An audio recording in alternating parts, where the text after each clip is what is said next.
Sir, pwede makita ulit yung ano nyo? Yung sa sige, sir. kasa?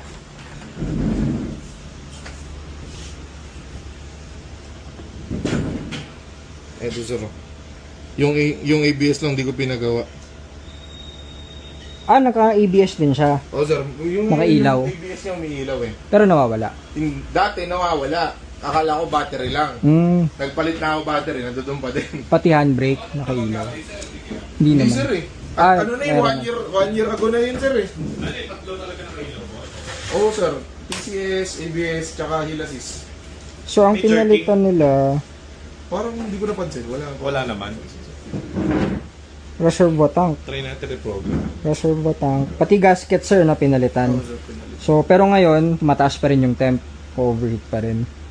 Yun lang, pag Oo. nag-overflow lang yung coolant tank sir, tsaka lang siya nag-overheat. Pero Kasi pagka... pinalitan na kasi. No? pag hindi siya Nag-overflow. nag-overflow, Normal wala, naman. hindi siya Kaso, lagi kayo nagtatap up ng pagka kulang. nag-overflow na sir, Nag-overflow. pagka hindi naman, hindi ko tinatap up. Nag-overflow oo. kasi either hindi sapat yung para palamigin yung tubig, kaya masyadong mainit, kumukulo dun sa reservoir.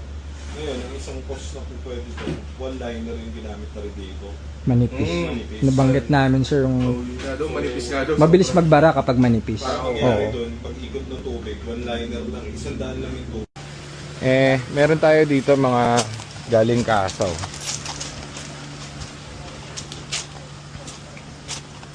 Yung sa inyo, pabababain lang naman yung temp no? Oo sir. Kasi Nagwa 105. O kaya sir, kahit yung ano lang, yung overflow lang talaga yung problema eh. Hindi matatanggal yung overflow kung hindi bababa yung temp Pero dapat ba talaga mainit yung binabalik na tubig doon sa coolant? Hindi, yun nga ang titingin ko dun Yung radiator talaga? Kasi parehas sila nito Ito galing kasa to, sir. Parehas kayong galing Ford. Ngayon, ang problema, pinapalitan ng buong cooling system. Parehas kayo ng St. Thomas. Ang pinalitan sa inyo, radiator. Ang problema, yung radiator, sobrang nipis. One liner. So, sobrang nipis ng radiator, one line lang. Ito, ang laki Kaya nga ang laki ng difference. nakita ko sir. Parehas kayong galing Kasi baka parehas kayo supplier na pinalitan Ang nipis Ito yung sobrang nipis Ayan sobrang liit Kaya mataas yung temp. So pwede pang bumaba yung temp niya kung 105 yun pag kinabitan mo nung dalawang 2 rows na ganyan. Ang laki ng difference niyan Diba? Kaya ayoko pa ipa-overhaul tong kay ma'am Gusto ko pa tong testingin yun sa radiator Kasi dalawa na sila for this day Sipin nyo, sir, times 2 yung laki ng radiator. Sayang bayad Saan yung payong? Pagiging payong toy. Sa abla. Saan nandun? Huwag na ginagamit nila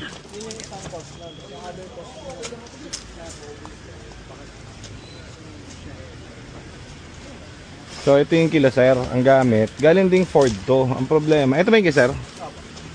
Ito, tignan mo, makikita nyo. Ayan ang nipis Ang nipis pare. Sabi ko nga doon sa video baka mo na lang ako sa Facebook page yun. Problema. Hindi nga naman ito guys, dumating sa atin kanina. Galing kasa. Color white. Gumastos na tong may-ari. Ngayon, anong ginastos niya rito, Nico? Ang binayaran niya sa kasa? 48,000 daw. Lahat ng Cooling system. Reservoir. Kakukuha niya lang Oo. Kakukuha niya lang, nag-overheat. Actually, ito, hindi pa kasama. Sa ibang shop pa niya ito pinagawa. Iba pa yun doon sa 48,000. Iba pa. Okay. So ngayon guys, ito, hindi namin sinisiraan yung kasa, lab namin yan. Kumbaga ang kasa kasi, doktor yan Diyan nyo dalhin if ever may pera kayo. Kami, lang kami, faith healer. Kapag hindi kinaya ng siyensya, o dali mo sa faith healer. O ngayon, ito yung radiator na kinakabit sa iba. O, tignan mo. Tignan mo kung gaano kanipis O, tignan mo yung radiator na ikakabit namin. 2 din. 2 rows yan. Malayo. So, ito bago lang. Tignan mo, may leak na Diba? I-compare mo naman dun sa presyo namin, parang 1/4. So, okay na, try na natin, kabit na natin. Pinago niya na rin yung radiator, O ngayon, sayang kasi guys, kami pwede namin gawin agad to, basic yan. Ang problema kasi, kawawa naman, pagdating dito, kakapagawa niya lang, kumbaga kakabayad niya lang yan babayad na naman siya ulit. Kasi sayang yung pera, di ba? O sige to, ikaw na bahala. Tirayan mo matindi. Ang ganda ng radiator natin, oh.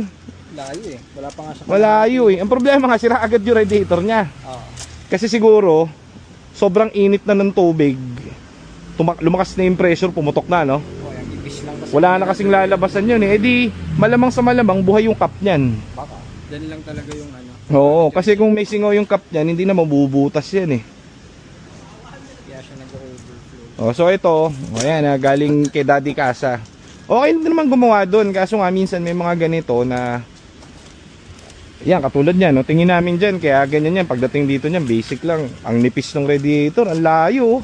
Tayo mo nga to, kumpara mo nga. Dalawa kayo. Oh, ayan, papakita natin, oh. Oh, di ba? Dalawa eh. Oh.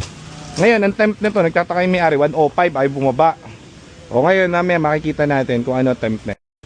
Sir, okay lang sama namin sa mga video. Okay lang sir. Grabe. Sabi ko nga doon sa misis ko eh, baka mo na lang ako sa Facebook page nila sir. Oo. Para at least kasi gusto namin yung mga iba para maging aware sila dun sa yun, mga common issue ng mga ano, ng mga EcoSport. Tulad yan, kayo galing na kayo mismo sa ibang shop, sa Casa, oo. So para kumbaga mas makatulong sa mga ibang papagawa. Sabay na yung ano. Yung ano sir, meron ka sir? Yung sa alay. Sakta ka. Ah, sige, bibigyan na lang ito. Ano lang yun, kakabit lang yung ganun? Oo, kakabit lang. Try natin kabit. Ayun, sir. Kanina, ang ano nito, temp niya is 105. 105. Tama, no?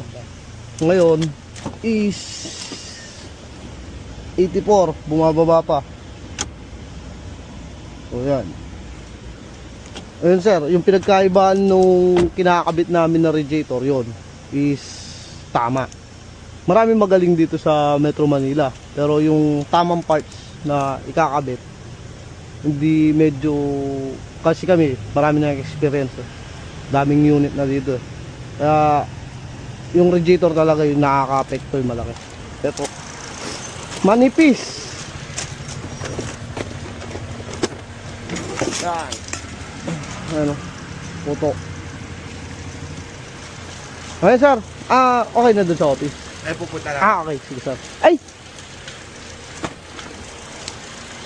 Sir, ganyan din yung legit, Oo. radiator na